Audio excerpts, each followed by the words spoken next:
Simon Ouelladj est le stratège de la guérilla, le théoricien de la rébellion du Front des forces socialistes. C'est Hossein Ait Ahmed, un des chefs historiques de la révolution algérienne, compagnon de captivité de Ben Bella, Ait Ahmed qui annonça il y a moins de 2 semaines la guerre totale.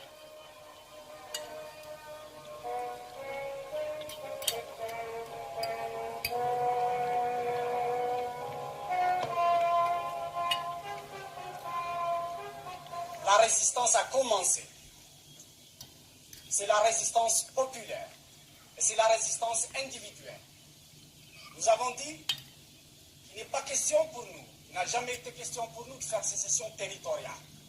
Ce qui nous importe, ce n'est pas de défendre des bâtiments, mais de faire en sorte que les troupes de Boumediene, qui se comportent en troupes d'occupation, n'aient aucun répit. La stratégie militaire que nous avons arrêtée, il n'est pas question de la dévoiler.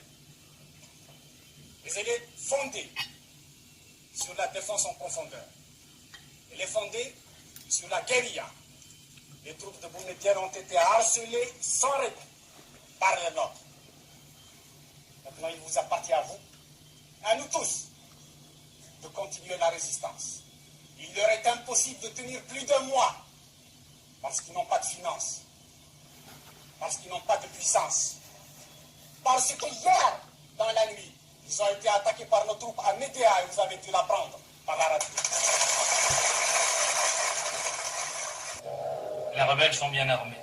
Depuis 1 mois, les embuscades, coups de main, accrochages et enlèvements se succèdent. Jusqu'ici, à peu près impunément. Et le colonel Sissadok, une figure légendaire, le plus ancien des officiers de l'armée de libération nationale, ne craint pas de parler très haut, malgré la clandestinité.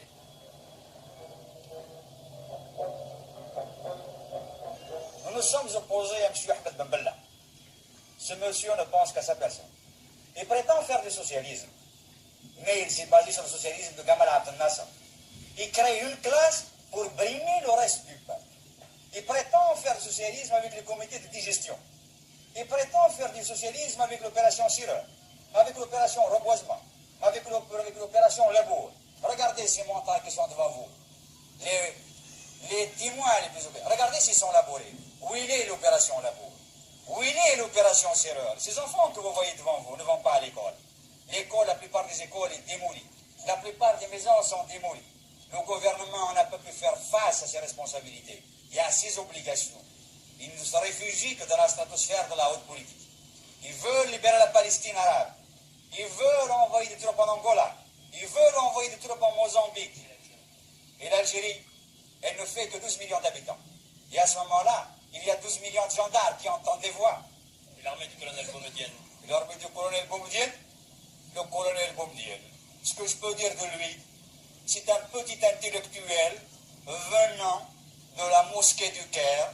Il a fait sa révolution au Maroc et à Tunis et rentre avec le canon, les canons, les divisions que le peuple qui a lutté ici a gagné pour casser avec les mêmes canons le reste de la population qui a libéré le pays. Je le jure devant Dieu et ses hommes que nous déposerons ces armes et cette tenue de combat que par l'installation des principes démocratiques et justes. Vous êtes soutenu par la population. La population est derrière la démocratie. Ils aspirent à la liberté et à la démocratie. Et le pharaonisme ici. Il n'y a pas de pharaon chez nous, il n'y a pas de Ramsès II, il n'y a pas de Gamal Abdel Nasser chez nous. Ici, il y a le peuple. El Mourad Oussedik, l'ex-avocat du FLN au barreau de Paris, nous dit comment cela a commencé. Nous en sommes arrivés là parce que le dialogue était devenu impossible. C'est un député qui vous parle. J'ai été député et j'ai été honnête.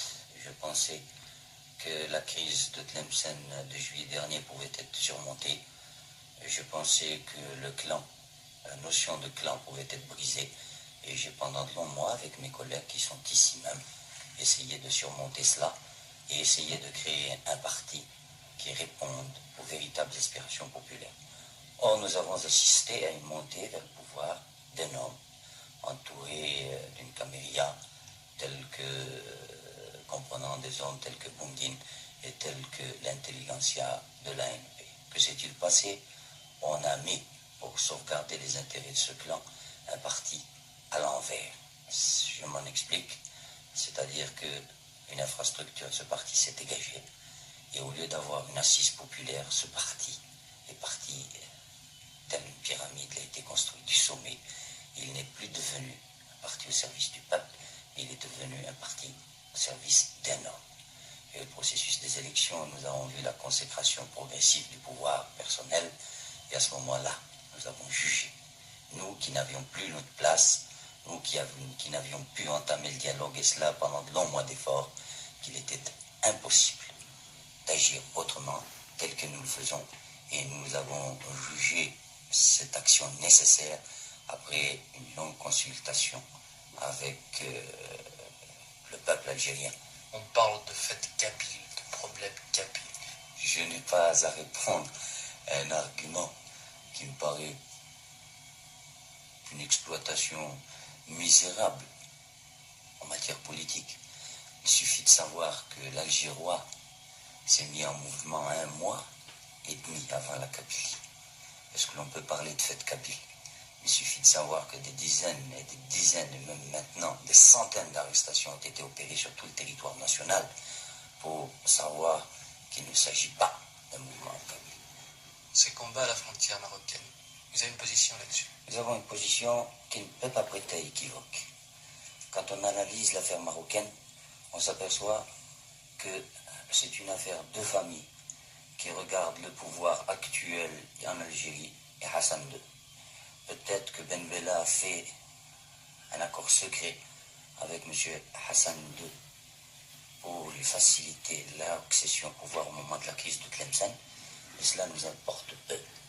D'ores et déjà, nous prenons acte de ce que Ben Bella se voit acculé et qu'il risque de faire des concessions. Nous tenons pour nulles et non avenues ces concessions consenties par un gouvernement que nous ne reconnaissons pas, et nous défendrons par tous les moyens, ultérieurement, l'intégrité de notre territoire. Cet endroit, les Algériens l'appellent la forêt sacrée. C'est ici, dans la forêt de chênes-lièges que domine Assasga, que fut tiré il y a bientôt 10 ans le premier coup de feu de la guerre d'Algérie. Et c'est ici encore que sont tombées les premières victimes des combats entre gouvernementaux et rebelles.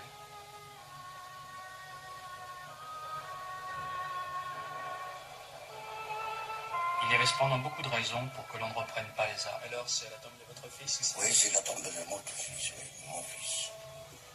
Il est mort quand et comment? Il est mort dans un embuscade.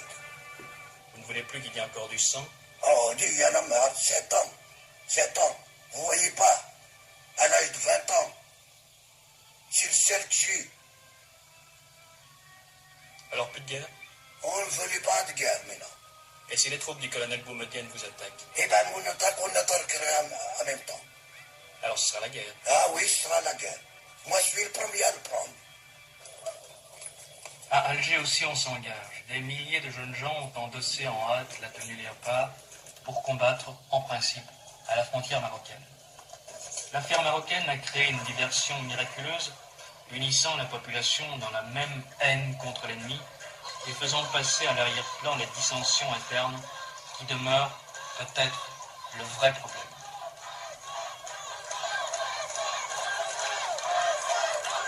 Quand la patrie est en danger, l'appel à l'unité est une vieille formule toujours efficace, et on part au front avec le sourire et la fleur au fusil.